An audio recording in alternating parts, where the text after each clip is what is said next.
Kansans on the ground working with COVID-19 deaths say the surge hasn't quite let up, and in some cases, it's creating issues for some families in the grieving process. Mills Hayes joins us now with more.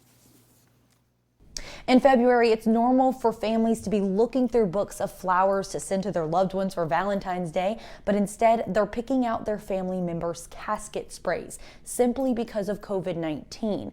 Now here at Smith Funeral Home, they tell me that them and their competitors have seen a 30% increase in services needed in the last quarter alone. Are you hopeful that with less cases now in Arkansas that we might in the near future, the next 2 weeks, possibly see less deaths as well?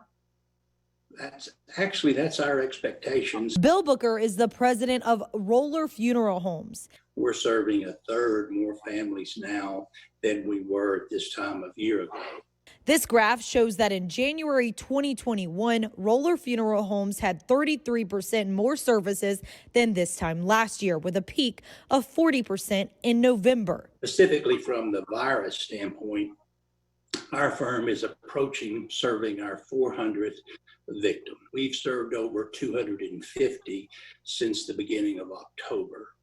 So it has really expanded here in the last few months, and that is, of course, cause for alarm for everyone. Jeff Smith is the owner of Smith Family Funeral Homes, and he says the increase has caused more problems. What we're seeing is it's taking longer to get death certificates than it normally would. He says families can't take care of their legal affairs or cremate their loved ones without a death certificate. We don't have storage to hold people for a long period of time. Smith says in 2019, the Arkansas legislature implemented the use of E-Rave to sign death certificates virtually, but there are a lot of loopholes. That's why we're asking the legislature to help implement the electronic signature system so families don't have to wait. Smith says there is an added layer of guilt from some families who lost a loved one to COVID-19. I've talked to families who've said, we just didn't know. We wish we'd have done something different. We've heard people say, I thought it was a hoax. I thought it was just a political issue.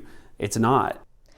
Many funeral directors tell me that as we continue to see less cases here in the state, that they hope that there will be less deaths, which means less funerals. Back to you. All right, Mills, thanks a lot. The Arkansas Funeral Directors Association is working to get a bill filed late this week or early next week that would require all doctors and coroners to use E-Rave electronic system to record death certificates in order to make the process run smoother.